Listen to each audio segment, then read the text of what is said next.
Bismillahirrahmanirrahim. Assalamualaikum warahmatullahi wabarakatuh. Assalamualaikum. Alhamdulillahi wa kafa wassalatu wassalamu ala nabiyil mustafa alladhi la yantiqu anil hawa in huwa illa wahyun yuha wa ala alihi ahli sidqi wal wafa amma ba'd. فأسأل تعالى أن يمن لنا بعلم نافع والعمل الصالح وأن يفقهنا في الدين وأن يفتح لنا فتوح العارفين وأن يرزقنا الإخلاص في الأقوال والأعمال اللهم آمين. نواصل درسنا في كتاب الياقوت النفيس والآن نأتي إلى فصل جديد يعني النجاسة. قال المصنف رحمه الله تعالى ونفعنا بعلومه في الدنيا والآخرة. النجاسة لغة المستقدر وشرعا مستقدر يمنع صحة الصلاة حيث لا مرخص. Najis secara bahasa tentu maknanya lebih luas daripada secara istilah syar'i. Secara bahasa maknanya adalah al-mustaqdar, sesuatu yang kotor, ya, sesuatu yang kotor atau yang dianggap menjijikkan. Walau tahiran meskipun dia sebagaimana di Hamish meskipun dia benda yang suci. Kamukhatin wa busaq seperti mukhat yaitu ingus atau busaq dahak. Jadi secara bahasa mukhat dan busaq itu sesuatu termasuk najis secara bahasa karena dia adalah sesuatu yang mustaqdzar. Tapi Busok secara apa tadi? apa? Busok apa Ustaz? Tadi Dahak, dahak. dah Secara bahasa kan dia sesuatu yang menjijikkan. Ya, sesuatu yang sifatnya kotor dan menjijikkan. Tapi secara fikih dia tidak masuk ke dalam benda-benda yang najis. Sedangkan secara syariat atau istilah fikih yang namanya an-najasah mustaqdarun yamna'u sihhatas shalah haitsu la murakhis, sesuatu yang mustaqdar yang mana dia bisa menghalangi keabsahan sholat jika tidak ada rukhsah haitsu la murakhis.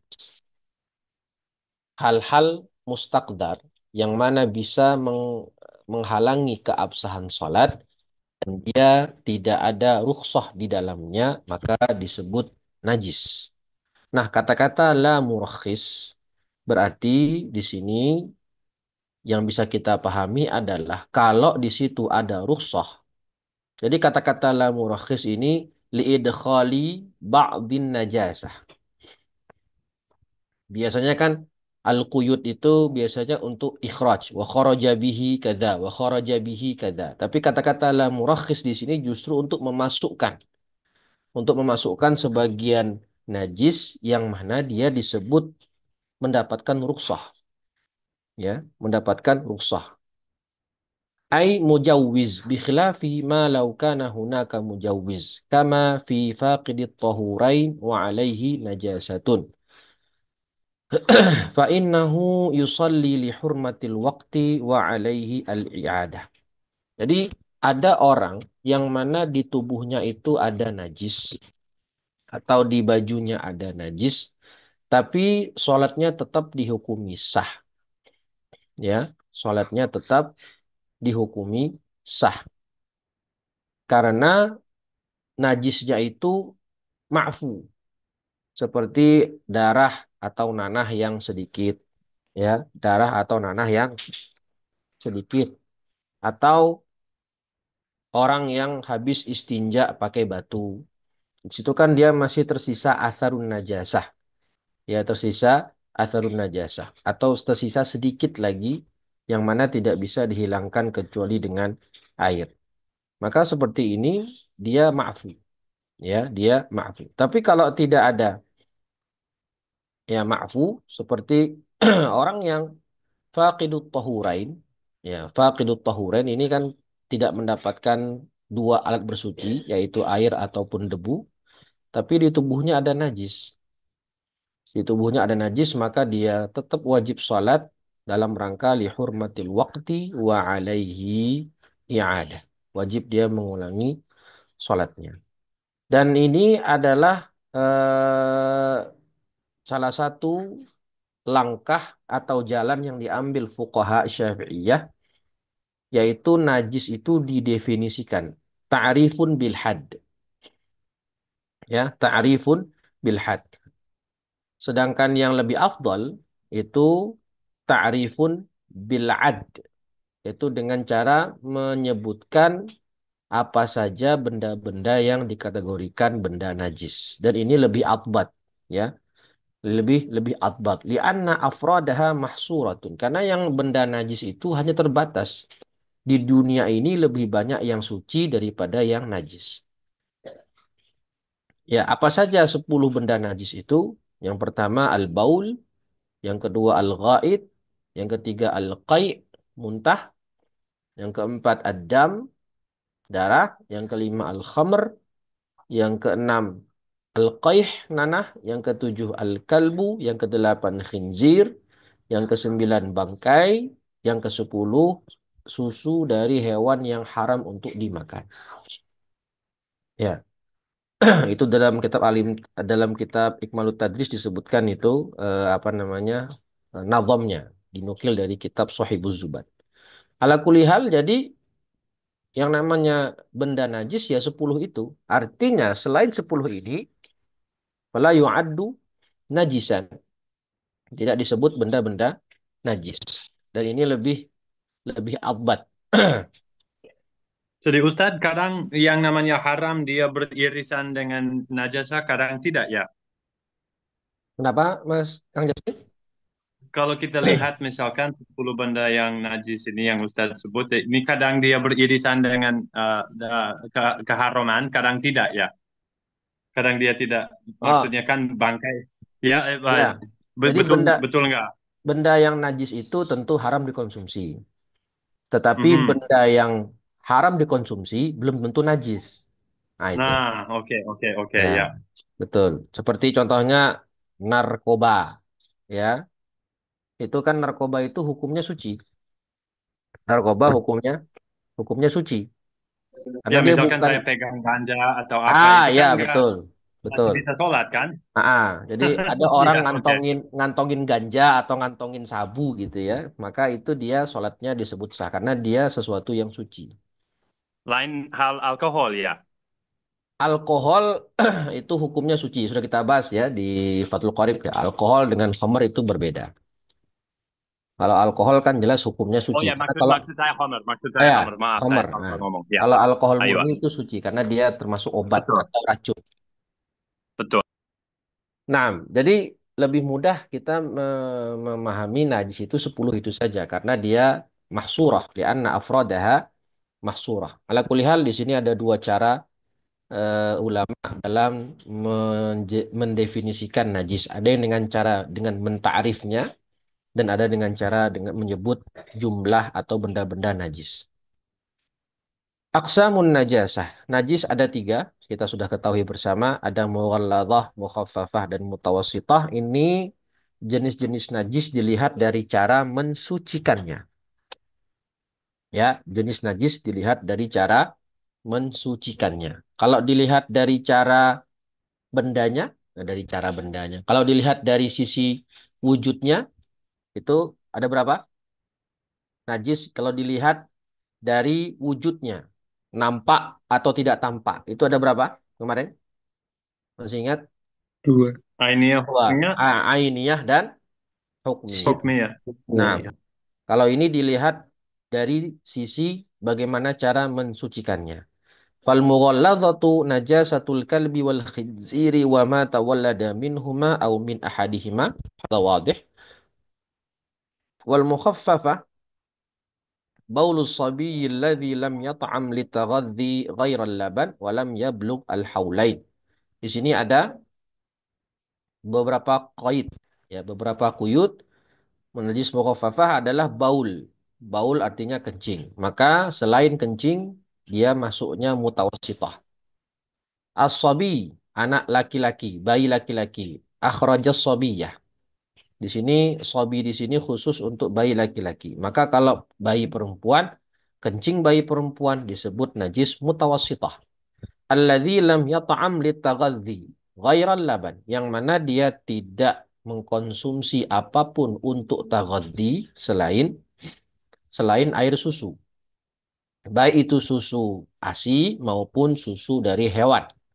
Susu dari hewan. Kata-kata litaghadzi dikatakan di bawah di situ di catatan kaki. Fala yadurru ta'muhu li ghairil laban littadawi. Kalau dia mengkonsumsi sesuatu yang lain selain susu, tapi bukan litaghadzi, tapi untuk berobat. Seperti as-safuf. Apa? Safuf itu saya lihat terjemahannya itu tepung. Tepung atau bubuk. Bubuk. Kalau kita kayak sekarang tuh, apa tuh namanya kalau berobat anak-anak kecil tuh, puyer. Nah, seperti itu untuk untuk berobat ya dia mengkonsumsi itu untuk tadawi atau tahnik. Tahnik itu yang anak kecil dikasih kurma di langit-langitnya itu. Selama bukan untuk tawadhi maka itu tidak mengapa. Jadi kalau dia mengkonsumsi sesuatu yang lain selain air susu selama tujuannya bukan tawadhi tapi untuk at-tadawi maka itu tidak merubah status air kencingnya menjadi mutawassithah tapi tetap sebagaimana dia mukhaffafah. Walam yablugh wa Ustaz, yaturru ya. ini ASI apa susu Ustaz ya?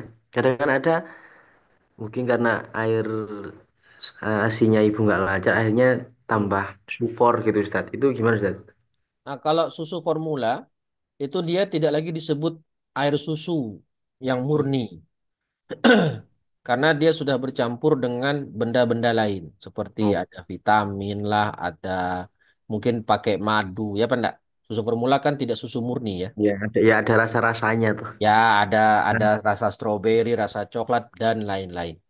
Yang dimaksud al-laban di sini adalah air susu murni, baik itu susu ibunya atau susu manusia, kan bisa jadi nyusu sama orang lain kan, bukan sama ibu Iya. kandungnya. Bisa saja itu air susu hewan, seperti air susu kambing, air susu sapi, selama itu murni, tidak bercampur zat yang lain. Berarti Baik. nanti jadi mutawasid Ustaz ya? Nah, kalau dia nanti minum susu formula, ya, maka nanti tidak lagi disebut mukhaffafah, tapi jadinya mutawassithah. Wallahu a'lam.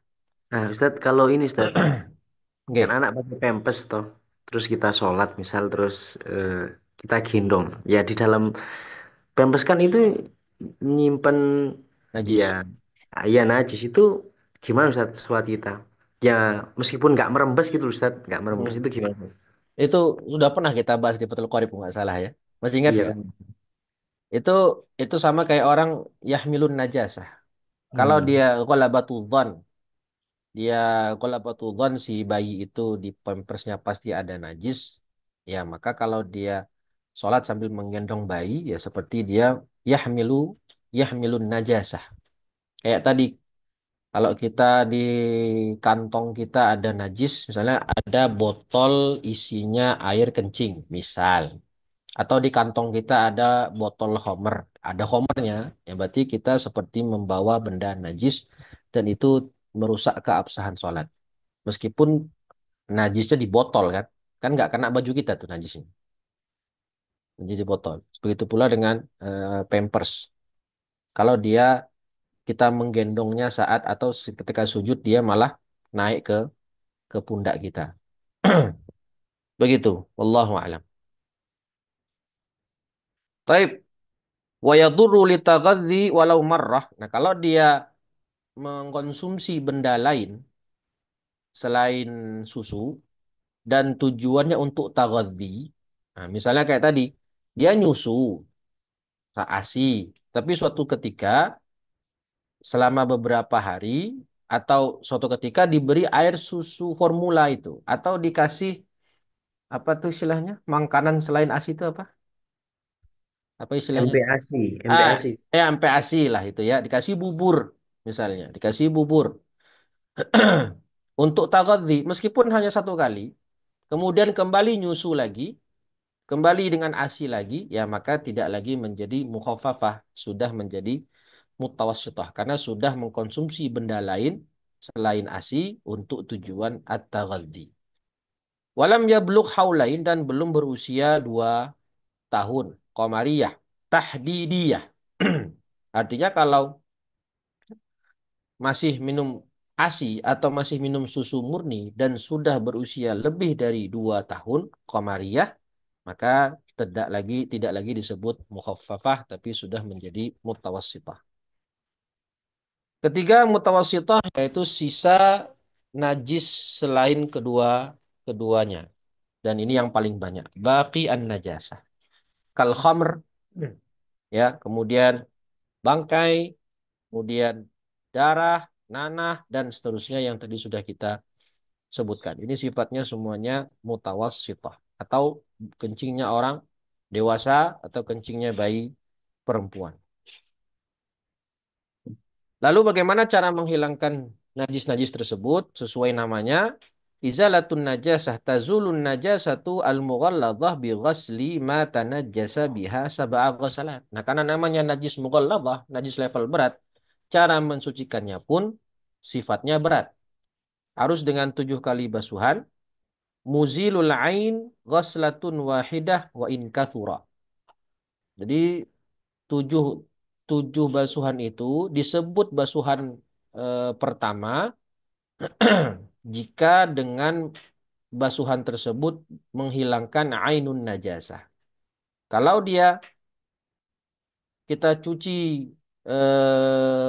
misalnya baju yang terkena jilatan anjing atau baju yang terkena darah anjing atau liur anjing, kita cuci sampai 3 kali baru hilang ainunnya, baru hilang benda najisnya, maka itu baru disebut 1 kali basuhan.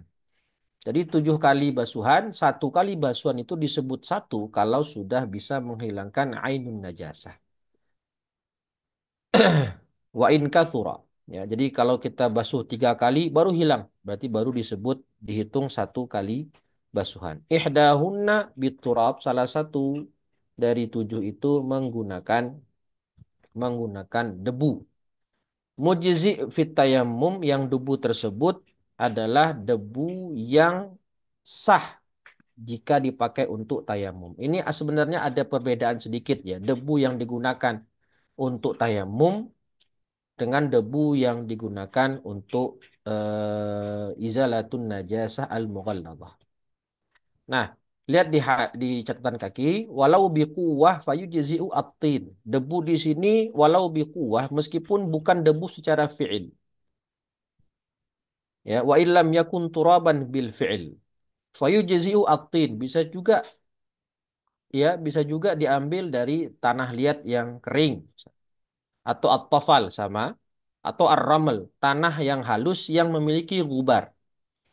Tanah yang halus yang memiliki gubar yukaddirul ma, yang bisa membuat air itu keruh. Wa turabul mukhtalit binahwi qalili daqiqin. Nah, tambah di situ. Binahwi qalili daqiq, atau debu yang sudah bercampur dengan sedikit debu yang mana bisa membuat air itu keruh. Wal mukhtalit binahwi khallin, dan debu yang bercampur dengan sedikit cuka tapi cukanya sudah mengering dan tidak merubah rasa. Walam yughayyir ta'mal ma', tidak merubah rasa air atau warnanya atau baunya. Wa kharaja biturab ghairuhu kassabun. Jadi turab yang digunakan untuk izalatun najasa al-mughalladhah itu lebih ringan penggunaannya daripada turab dalam tayamum. Kalau tayamum itu harus turab, ya, baik dari manapun. Dari mana? Turab dari baju yang sudah usang atau dari lemari yang sudah berdebu dan lain sebagainya, tapi tidak boleh bercampur dengan selainnya meskipun sedikit. Ya, tidak boleh bercampur dengannya meskipun sedikit, dan nggak bisa apa namanya? tayamum dengan pasir. Kecuali kalau pasirnya itu ada memiliki debunya. Jadi sedikit berbeda antara turab dalam dalam izalatun najasah dengan turab yang dipakai dalam tayamum. Nah, cara membersihkan najis mughalladah ada tiga cara kalau dengan turab itu. Yang paling afdol dengan mencampurkan air dengan debu sehingga keruh, baru setelah itu disiram ke area yang terkena najis. Atau cara yang kedua dengan cara mengambil dulu debunya, kemudian ditempelkan, ditaruh di benda yang terkena najis tersebut, lalu disiram pakai air. Dan yang ketiga dibalik, air dulu baru debu. Ketiga-tiganya cara itu sah.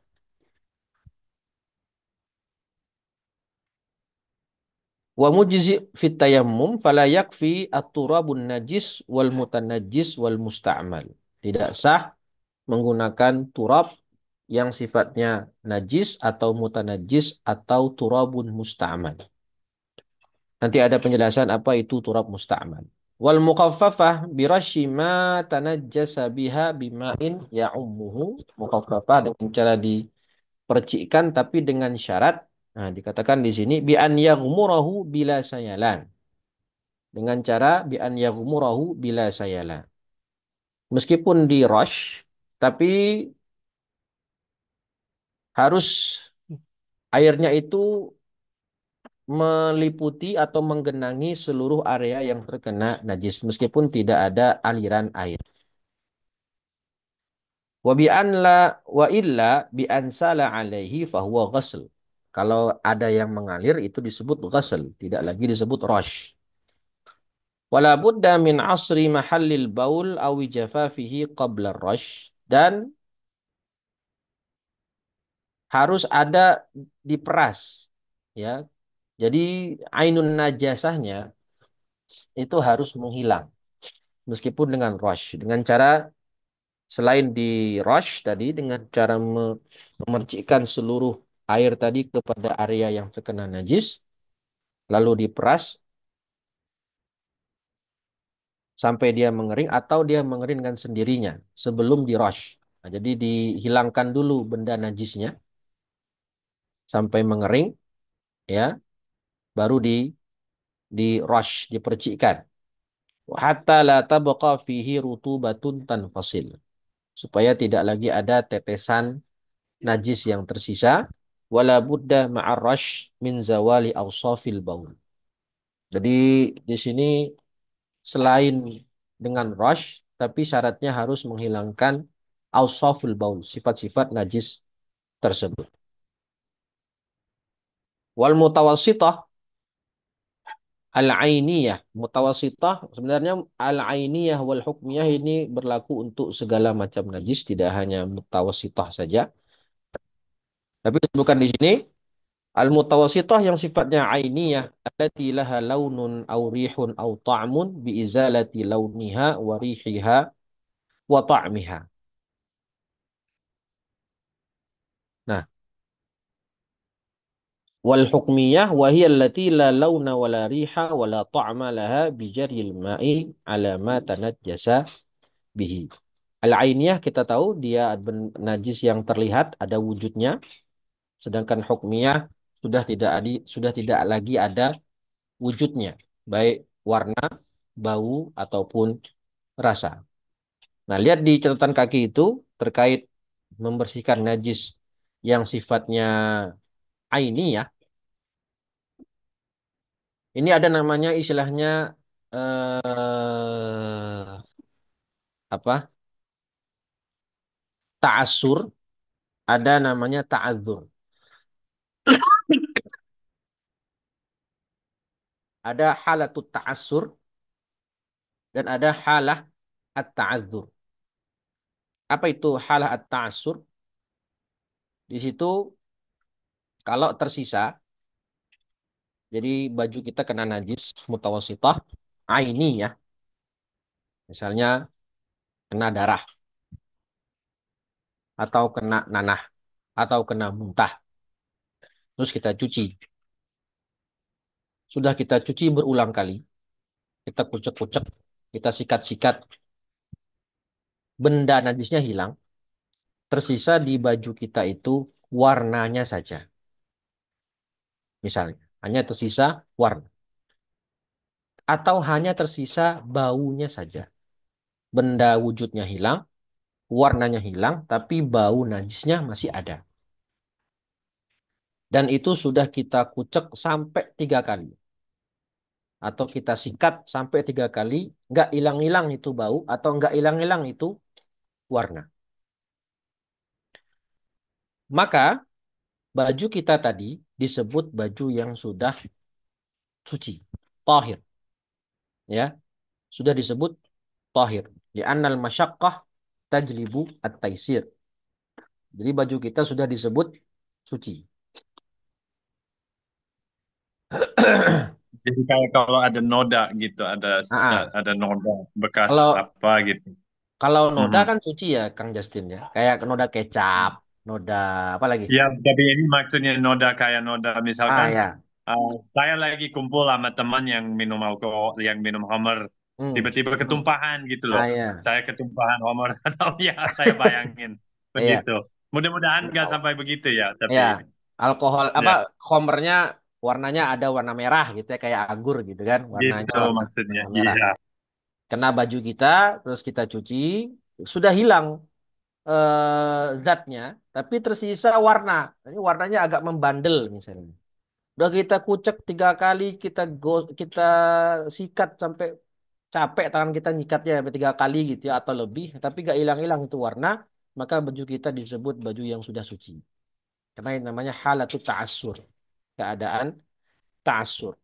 Atau harus pakai sabun kata orang kan, ini harus pakai sabun ini. Nah, udah kita kasih sabun, kita kucek, tapi nggak hilang-hilang juga, ya nggak hilang-hilang juga, maka sudah disebut suci. Ya. Kalau tersisa bau saja atau warna saja. Tapi kalau bau dan warna, ada dua, bau dan warnanya masih ada, berarti itu belum disebut suci. Ya, belum disebut suci, harus dihilangkan sampai hilang salah satunya atau bahkan dua-duanya. Tapi kalau yang tersisa to'am, masih ada to'amnya, berarti itu juga belum belum suci. Jadi ada 3 keadaan. Kalau tersisa to'am saja, maka itu belum suci. Kalau tersisa laun atau rih saja, salah satunya, maka itu sudah disebut suci. Tapi kalau tersisa laun ma'rih, ada warna, ada bau, itu juga belum disebut suci. Nah, ada namanya halatut ta'adzur. Nah, dikatakan di situ, fa in ta'adzara zawaluha. Ufiya anha ilal qudrati ala zawaliha. Ta'adzar zawaluha itu tidak bisa lagi dibersihkan kecuali dengan cara dipotong. La yumkinu izalatuha illa bil qata'. Cara membersihkannya mau nggak mau harus dengan cara digunting, dipotong. Nggak mungkin bisa hilang lagi. Ya, saat itu. Nggak bisa lagi. Maka dia statusnya ma'dzur atau dimaafkan. Jadi kalau ta'assur itu status baju yang kena najis tadi, misalnya, sudah disebut tahir, suci. Itu ta'assur. Kalau ta'adzur itu tidak disebut sudah suci, belum disebut suci, tapi disebut apa? Ma'fu. Artinya kalau suatu saat dia menemukan cara untuk membersihkannya, maka dia wajib untuk membersihkannya lagi. Nah, begitu. Itu bedanya halatu ta'assur dan halatu at-ta'adzur. Jadi nggak usah khawatir kalau di baju kita ada darah, terus kita cuci, nggak hilang-hilang itu warnanya. Tapi sudah hilang baunya, hilang zatnya, maka baju kita sudah disebut suci dan boleh digunakan untuk sholat. Wal hukmiyah ya, yang tidak lagi memiliki warna atau tidak ada lagi baunya dan tidak ada lagi rasanya, ya cukup dengan mengalirkan 1 kali saja. Bijaril ma'i, walau marratan, meskipun hanya 1 kali, kepada area yang terkena najis. Al-istinja. Ustadz Al-is, mau nanya Ustadz, Oke, monggo. Silakan. kalau kotoran cicak itu gimana Ustadz ya? Selain susah dihindari kan begitu kan, itu cukup apa perlu disiram juga itu Ustadz? Apa setelah dihilangkan ainiyahnya itu Ustaz? Ini di mana Atau kasusnya? Di mana kasusnya? kan Di rumah. Di rumah. di rumah Ustaz Hmm. sering itu Ustaz itu kan. Jadi Ya. misalkan hari ini di anu gitu nanti besok pagi ada lagi gitu Ustaz. Hmm. Ya, selama itu bukan di area yang susah kita hindari, ya berarti itu harus dibersihkan. Tapi kalau itu di area yang mana kotoran cicak itu banyak dan yasyukku ala ihtirazihi, kullu ma yasyukku ala ihtirazihi fahuwa ma'fu, itu kaidahnya. Kalau sesuatu yang susah dihindari dan kita mau nggak mau harus terkena najis cicak itu, misalnya kalau untuk sholat atau untuk jalan atau segala macam, itu dimaafkan. Tapi selama itu di mana kotoran cicak di mana? Di atas lemari misalnya. Di lantai-lantai gitu Ustaz di pinggir-pinggir tembok gitu biasanya. Ya kalau di rumah ya dibersihkan. Itu dibersihkan. Ya. Dan kotoran cicak masuknya apa? Mutawasithah, mukhafafah atau mughalladah? Mutawasito Ustaz. Nah, mutawasithah. Ya. Dan dia kering atau basah? Ya kadang ada yang kering, ada yang basah gitu Ustaz. Nah, itu berarti harus kita bersihkan. Ya, di sini kalau membersihkan najis ya harus kita bersihkan. Tapi kalau nanti ketika kita misalnya mau sholat di suatu tempat dan itu banyak kali apa namanya najisnya, ya, dan kita kalau mau ke sana itu kalau menghindari susah ya itu insya Allah dimaafkan. Insya Allah Dan dimaafkan. di banyak tempat terus setiap hari gitu loh Ustaz. Iya, kayak di Masjidil Haram itu apa? Kotoran apa? Burung ya. Uh, burung Ustaz. Kotoran burung. Ya. Itu kalau kita susah untuk menghindarinya, maka kalau kita menginjaknya tanpa sengaja itu tidak mengapa. Tanpa sengaja. Yang nggak boleh itu kalau menyengaja menginjaknya, mengenainya. Itu kan istilahnya at-tadammuh bin najasah. Hukumnya haram. Baik Ustaz. Jadi hukum asal kalau ada benda ini bisa dihilangkan. Ya, dihilangkan. Oke Ustaz. G. Istinja Ustadz secara berarti Oke. dari G.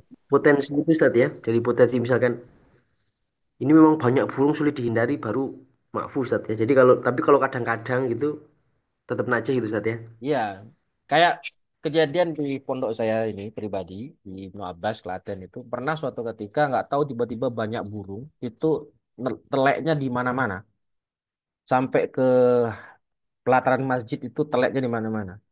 Nah, itu ada yang nanya ke saya, Ustaz ini gimana nih? Saya mau apa? Habis mau jalan ke masjid itu ada kotoran di mana-mana.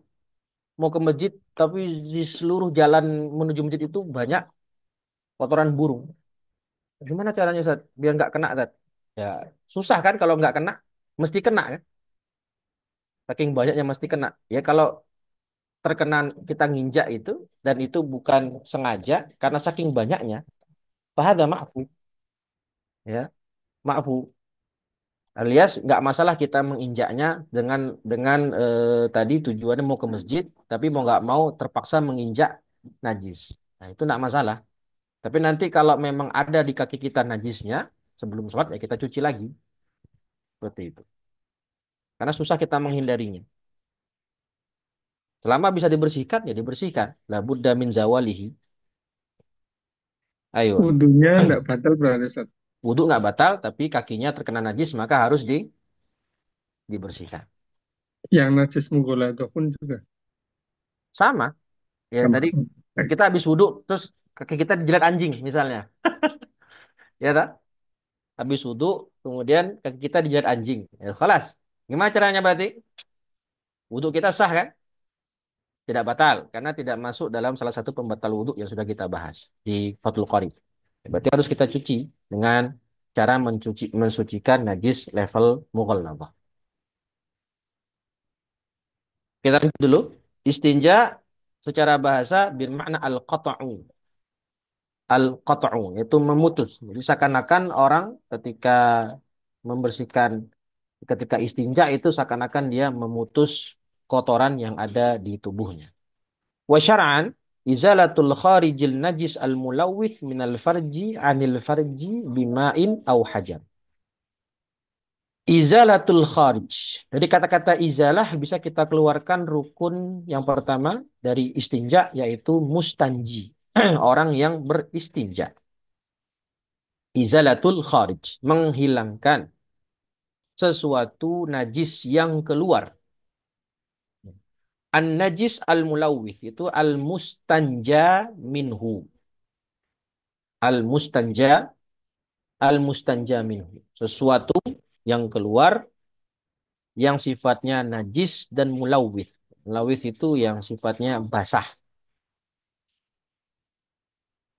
Minal farji dari yang keluar dari mana? Dari farji. Dan ini adalah al-mustanja fihi. Area yang dibersihkan. Anil farji dari kemaluan bima'in au hajar dan dengan air atau batu syar'i. Dan ini adalah mustanja bihi. Jadi istinja ada 4 rukun. Mustanji itu artinya orang yang melakukan istinja. Lalu mustanja minhu ay al kharijun najis al mulawwith. Minal farji itu mustanja fihi bima'in au hajarin yaitu mustanja bihi, alat yang digunakan untuk istinja. Alat yang digunakan untuk istinja. Dan istinja hukum asalnya adalah wajib. Ya, istinja hukum asalnya adalah wajib, tapi tidak secara faur. Tidak secara faur. Artinya baru wajib istinja jika kita mau mengerjakan sholat misalnya. Nah, itu baru wajib istinja. Dan istinja hukum asalnya tadi dikatakan wajib, tapi sebenarnya dia memiliki banyak hukum. Ya, itu dalam kitab Nailur Roja juga disebutkan. Hukum asalnya adalah wajib. Ya, kalau yang keluar adalah benda najis yang sifatnya mulawwith, yang basah atau lembab. Yang kedua, hukum asalnya adalah mustahab. Kalau najis yang keluar sifatnya tidak mulawwith, sifatnya tidak mulawwith. Hukum yang ketiga adalah mubah. Kalau yang keluar adalah kalau istinja dari keringat. Misalnya kemaluannya, dubur atau kuburnya berkeringat, apa hukum beristinja? Maka hukumnya mubah. Sedangkan yang keempat, hukumnya makruh, itu kalau istinja dari kentut. Kentut kemudian istinja, maka hukumnya makruh. Yang kelima, haram, tapi ma'asihah. Haram, tapi istinjanya sah itu kalau menggunakan alat istinja, tapi hasil curian. Seperti istinja dengan air nyuri atau batu hasil nyuri dan seterusnya. Yang keenam adalah haram dan tidak sah kalau beristinja dengan benda yang najis atau yang tidak sesuai syarat batu syar'i. Nah, kata-kata izalatul kharij an najis, najis. Nah, maka di situ baru wajib istinja. Baru harus istinja. Tapi kalau yang keluar itu suci, seperti mani, maka itu tidak wajib istinja. Wal afdalu, ini maratibul istinja. Ya, wal afdal itu dengan cara penggunaan 2 alat bersuci tadi, 2 alat istinja. Al istinja'u bil hajar, thumma itba'uhu bil ma', thumma al iqtisaru 'alal ma'. Yang paling afdal itu dengan cara penggunaan batu terlebih dahulu, kemudian baru diikuti dengan air. Supaya kenapa menggunakan batu terlebih dahulu? Ya, karena agar tangan kita tidak langsung bersentuhan dengan najis dan batu itu bisa menghilangkan ainun najasah, lalu kita sempurnakan menghilangkan asarnya dengan membasuhnya dengan air. Maratib yang kedua, derajat yang kedua adalah hanya dengan menggunakan air saja, karena air itu bisa menghilangkan asar sekaligus ain. Wali'annahu al-aslu fit taharah atau al-aslu fit tathhir. Wa yajuzu al-iqtisaru 'ala al-hajar. Lalu kalau mau menggunakan batu syar'i saja itu juga sah meskipun ada air ya, tapi dengan 9 syarat. Dengan 9 syarat. Aslinya itu ada 11 ya. Kalau mau dirinci itu ada 11 syarat. Tapi di buku disebutkan ada 9. Boleh kita istinja dengan batu saja, tapi harus terpenuhi 9 syarat berikut. Yang pertama, alla yajifan najis. Najis yang keluar belum mengering. Najis yang keluar belum mengering. Kalau sudah mengering, berarti nggak boleh lagi pakai batu. Harus dengan menggunakan air. Wa alla yantaqila. Wa alla yantaqila. Lihat di bawah sini. Amma istaqarra fihi indal khuruj wa illam yujawiz as-safhata wal hasyafah. Najisnya itu belum berpindah dari tempat setelah dia keluar. Jadi kalau misalnya kencing keluar, kemudian dia berhenti di mana? Setelah keluar, selesai keluar kencingnya, kemudian berhenti di mana itu? Yang di hasyafah itu. Berhenti di titik A. Maka selama dia masih di titik A, bisa kita menggunakan batu untuk istinja. Tapi kalau sudah bergeser dari titik A, kemudian bergeser ke titik B, meskipun masih di area hasyafah, atau kalau kotoran dubur berarti masih di area sofhah, tapi sudah bergeser dari tempat dia berhenti setelah keluar, itu juga tidak boleh lagi menggunakan batu. Harus menggunakan air. Yang ketiga, wa alla yatra'a alaihi akhar. Tidak bercampur dengan benda lain. Ya, tidak bercampur najisnya dengan benda lain. Ghaira jinsihi wa ghaira al-araq. Kecuali kalau dia bercampur dengan sejenisnya. Misalnya dia kencing dan kencing lagi. Tapi kalau atau yang kedua dengan keringat, ini tidak masalah, masih boleh menggunakan batu syar'i. Tapi kalau dia kencing dan kencingnya itu mengandung darah, ada darahnya, ya sudah berarti itu yatra alaihi syai'un akhar. Sudah bercampur dengan benda lain, baik benda lain itu sifatnya suci ataupun najis, baik sifatnya kering ataupun basah. Kalau sudah bercampur dengan benda lain, sesuatu yang lain, maka tidak bisa lagi istinja pakai batu. Wa alla yujawiza safhah wal hasyafah. Nah, ini bedanya dengan yang yantakil tadi. Kalau alla yantakil, itu yang penting dia sudah bergeser dari titik dia berhenti setelah keluar. Meskipun masih di area hasyafah atau di area safhah. Sudah tidak boleh lagi menggunakan batu syar'i. Nah, yang ini, yang keempat, dia sudah betul-betul keluar melewati batas safhah dan hasyafah. Ya. Fa in jawaza dharra wa illam yantaqim. Kalau sudah misalnya mohon maaf kencingnya mengenai pahanya misalnya atau mengenai kakinya. Maka yang di kaki atau di paha itu tidak bisa dengan hajab, tapi harus memakai air.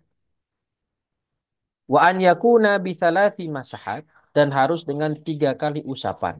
Meskipun hanya dengan satu batu. Walau min hajarin wahid fala yujzi'u dunaha ay duna thalath wa in angqa. Meskipun dengan kurang dari 2 kali usapan, kurang dari 3 kali usapan sudah bersih. Jadi 3 kali usapan ini hukumnya wajib. Meskipun dengan satu batu, tapi memiliki 3 sisi. Ya, meskipun dengan satu batu, tapi memiliki 3 sisi. Yang penting itu apa namanya harus mencapai ingkok minimal 3 dan harus ingkok. Tapi kalau dengan 3 kali usapan belum terjadi ingkok, belum bersih, maka wajib ditambahkan menjadi 4 kali usapan.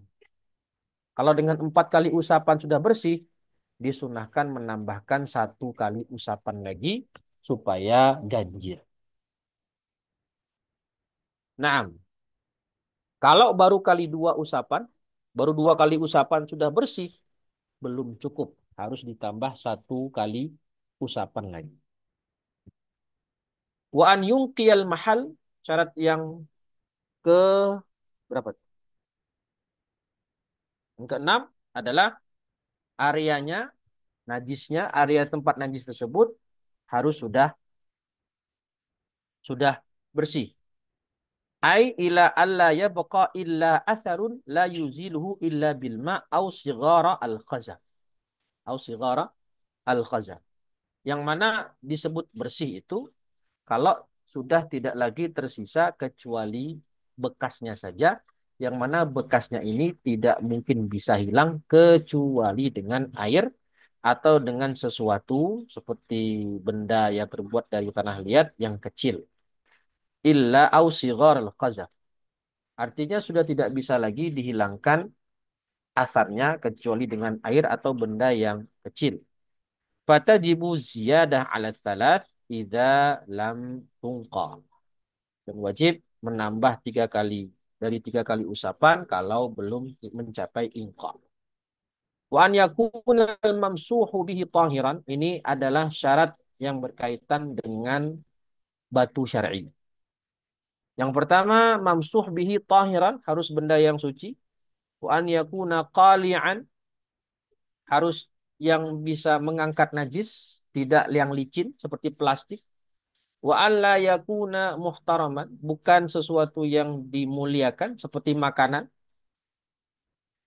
Kama marra, sebagaimana yang sudah kita bahas dalam pembahasan wasilah, ya, wasilah at-taharah, wasailu at-taharah. Naam, hadha huwa al-istinja. Indakum soal, tafadhal.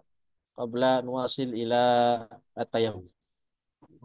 Ustaz, Monggo, eh, monggo Pak. ingin tanya, Ustaz. Misalkan gini, kita sholat duhur, biasa lah kalau pakai air ya kan. Kemudian pas sholat asar tuh melakukan setelah sholat asar ngecek celana ada becak, ada warna lah becak gitu. Artinya mungkin nggak bersih wudhu apa pada saat istinja yang pertama di duhur itu. Itu hukumnya gimana? Ngulang sholat atau gimana, Ustaz? Atau dimafu? Bercaknya itu di mana? Di celana. Di celana dalam itu, di celana dalam, Oh, ewa. itu kan biasa ya, ada warna dikit lah gitu. Mm-mm. Kemungkinan setelah istinja masih ada keluar dikit gitu kan. Nah ini Ewa. gimana itu hukumnya? Hukum hukum sholatnya lah terutama apa ngulang lagi atau hukum itunya dimakfu bukan? Ini kan bisa dua kemungkinan, Pak. Bisa dua kemungkinan. Bisa itu keluar setelah sholat dan bisa juga keluar sebelum sholat. Mungkin nggak? Mungkin nggak? Iya. Enggak Bisa saja. kalau yang misalkan gini, yang sholat duhur Ah, nggak mungkin. Kalau sholat duhur nggak mungkin karena setelah setelah wudhu sholat duhur kan gitu kan kita pakai ya, celana.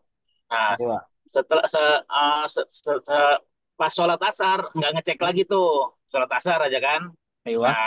jelang menjelang maghrib baru cek loh ini ada bercak ini. Kira-kira ya pertanyaan di asarnya inilah kira-kira yang ragu-ragu. Ah, ya. Ini kan berarti ada ihtimal di sini. Ya, ada ihtimal. Bisa saja tadi keluarnya atau bercaknya itu terjadi setelah sholat asar. Ya, bisa saja. Kan bisa aja kan pas sholat asar baru keluar kan? Bisa aja kan? Atau terjadi sebelum sholat asar, masalah. Maka di sini ada ihtimal. Ya, kalau ada ihtimal silakan kita berijtihad. Ya, berijtihad mengira-ngira ini lebih kuat kemana? Lebih kuat terjadi sesudah asar atau sebelum asar. Nanti kalau sudah sampai ghalabatul dzan, ternyata oh apa ini sepertinya setelah sholat, ya maka sholatnya sah. Tapi kalau ragu-ragu, bentuk ihtiyatan, ya sudah dia mengulangi sholatnya lagi. Bentuk ihtiyatan. Seperti itu saja, karena ada ihtimal di situ. Ada dua kemungkinan. Dan mohon maaf, misalnya bercaknya itu sendiri, bisa saja itu bukan najis. Bisa saja itu adalah air ya bekas kita istinja masih basah kemudian menempel di mohon maaf di celana dalamnya itu. Kan bisa saja. Maka perlu perlu kita perlu melihat secara detail. Ini betul nggak? Betul nggak ini eh, bercak ini berupa najis atau bukan? Kalau memang najis tadi ada ihtimal lagi, bisa terjadi setelah sholat atau bisa terjadi sebelum sebelum sholat. Nah, seperti itu. Wallahu a'lam. Gitu nggak Pak? Ya Mungkin baik, Ustaz. Terima ya. kasih, Ustaz. Nah, ada lagi? Kayaknya nggak cukup nih kita masuk tayamum. Atau kita bahas sedikit tayamum.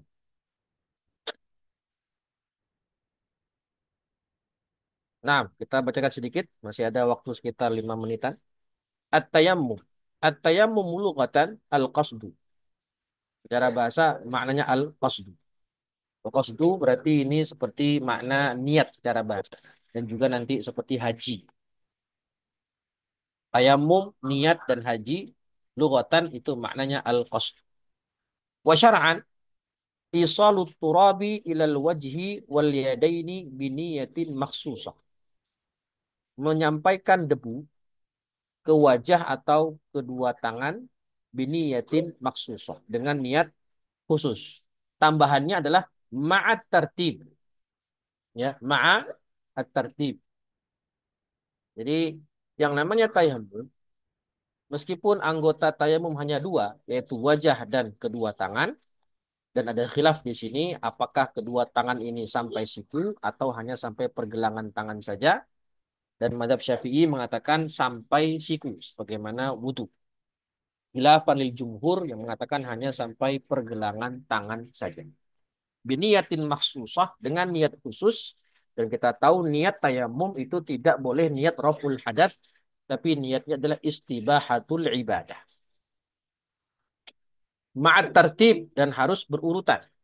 Berurutannya yaitu berurutan wajah dulu, setelah itu baru kedua tangan. Asbabut tayammum, sebab-sebab tayammum, wal asbab jam'u sabab wa huwa lughatan ma yutawassalu bihi ila ghairi. Sesuatu yang menyampaikan kita kepada tujuan. Ma yutawassalu bihi ila ghairi. Makanya pintu itu bisa disebut sebab karena pintu menjadi sarana kita bisa masuk ke dalam ruangan. Wa urfan ay istilahat. Makna sebab secara istilah, dan ini istilah usul fikih ya yang sering kita dengar. Ma yalzamu min wujudihi al-wujud wa min adamihi al-adam lidati. Yang secara sederhananya, jika ada sebab, maka ada hukum. Jika tidak ada sebab, maka tidak ada hukum. Sebab-sebab tayamum itu ada 7. Dan dinazamkan oleh sebagian ulama dengan nazam faqdun. Faqdun ay faqdul ma'i hissan. Sebab tayamum yang pertama adalah faqdul ma'. Faqdul ma' ini bisa dua kategori. Hissan au syara'an. Kalau hissan artinya tidak mendapati air sama sekali. Maka bagaimana kondisinya kalau dia faqdul ma'i hissan? Wa yatayammamu bila talabin in tayaqqana faqdahu. Nah, ini keadaan pertama. Kalau jadi dia kondisinya tidak ada air sama sekali dan yakin 100% kalau di sini tidak ada air, kering kerontang. Maka saat itu dia tidak perlu mencari air, langsung saja dia tayamum. Kenapa? Tayaqqana faqdahu. Betul-betul yakin tidak ada air. Wa ba'da talabi ila haddil ghaus. Kemudian kalau kategorinya haddul ghaus, yaitu sekitar 150 meter. Ya, dari tempatnya yang tidak mendapatkan air. Sekitar 150 meter. Maka wahuwa thalathu mi'ati dhira'in in tawahhama wujudahu au dhannahu au syakka fihi. Jadi dia berada di suatu lokasi dan dari jarak haddul ghaus, sejauh haddul ghaus dia tawaham. Baik itu sifatnya tawaham di bawah syak atau dhon atau syak, ada air. Ada air di radius 150 meter, ya, maka wajib dia mencari air ke daerah Haddul Ghaus tadi, ke area Haddul Ghaus. Baru kalau tidak menemukan, baru boleh tayamum. Maka sebelum dia mencari air di radius Haddul Ghaus, tidak boleh dia langsung tayamum. Beda kalau tadi keadaan yang pertama, yakin betul tidak dapat air, maka boleh langsung tayamum. Wa yajibu alaihi talabuhu fi haddil qurbi. Nah, wajib juga dia mencari air di radius haddul qurb. In tayaqqana wujuduhu. Atau in tayaqqana wujudahu. Nah, kalau haddul ghaus, wajib dia mencari air ke radius tersebut, itu meskipun syak atau bahkan tawaham, wajib dia mencari air. Wajib. Nggak boleh langsung tayamum. Tapi kalau haddul qurbi itu sekitar 2,5 kilo radiusnya. Kalau yakin ada air di radius tersebut, wajib dia mencari air ke sana. Kalau yakin. Tapi kalau tawaham atau syak atau dhanna, kalau dia dhanna wujudul ma' fi haddil qurbi, tidak wajib dia mencari air sampai area tersebut. Tapi syaratnya harus yakin. Ya, harus yakin. Wahwa ila milin wanis, ya, 2,5 kilo. Ada yang mengatakan 4,5 kilo. Wa mazada yusamma haddul bu'di. Nah, kalau lebih dari haddul qurbi, maka itu disebut haddul bu'di. Tidak wajib mencarinya lagi, mutlaqan. Ini khusus bagi ballahu an yatayammam, boleh dia langsung bertayamum. Misalnya dia yakin ada air tapi di area lebih dari 2,5 kilo. Di atas haddul qurbi, maka boleh langsung dia bertayamum. Ini khusus bagi orang yang musafir. Sedangkan orang yang mukim, jika dia yakin ada air, meskipun sudah di area haddul bu'di, wajib dia ke sana untuk mencari air. Wajib. Kalau dia mukim, bukan musafir. Meskipun kalau dia ke sana, berjalan kaki ke sana untuk mencari air di haddul bu'di, itu mengakibatkan waktu sholat selesai, tetap wajib bagi dia untuk mencari air. Dan dia disebut ma'dzur kalau begitu. Tidak berdosa ketika dia sholat sudah di luar waktunya. Kalau itu mukim. Beda kalau musafir, ya berarti dia tidak harus mencari ke haddul bu'di, langsung bertayamum saja. Jadi kesimpulannya, masalah faqdul ma' ini ada 3 istilah. Haddul qurbi, haddul ghaus, haddul qurb, dan haddu al-bu'd. Kalau haddul ghaus itu sekedar ragu-ragu atau tawaham, harus mencari air sampai ke sana, baru boleh tayamum kalau tidak mendapatkan air. Kalau haddul qurbi itu 2,5 kilo, itu kalau yakin baru mencari ke sana. Tapi kalau tidak yakin, dhon, apalagi syak, maka tidak wajib ke sana mencari air. Sedangkan haddul bu'di itu, kalau haddul bu'di tidak perlu lagi mencari air sampai ke sana meskipun yakin ada air di sana. Ini khusus bagi musafir, beda dengan mukim. Nah, mungkin demikian saja dulu yang bisa kita bahas. Insya Allah selanjutnya pembahasan asbab tayamum yang lain kita lanjutkan pekan depan insya Allah ta'ala. Monggo, ada yang mau ditanyakan lagi atau cukup? Wadih insya Allah.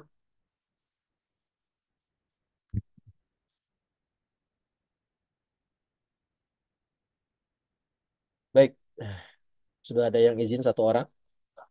Saya rasa kita cukupkan temuan kita pada kesempatan pagi hari ini. Kita lanjutkan insya Allah pekan depan. Kita akhiri dengan bacaan hamdalah dan doa kafaratul majlis. Alhamdulillahirabbil alamin. Subhanakallahumma wa bihamdika asyhadu an la ilaha illa anta astaghfiruka wa atubu. Assalamualaikum warahmatullahi wabarakatuh. Waalaikumsalam Assalamualaikum warahmatullahi warahmatullahi wabarakatuh. wabarakatuh. Jazakallah Ustaz. Matur nuwun.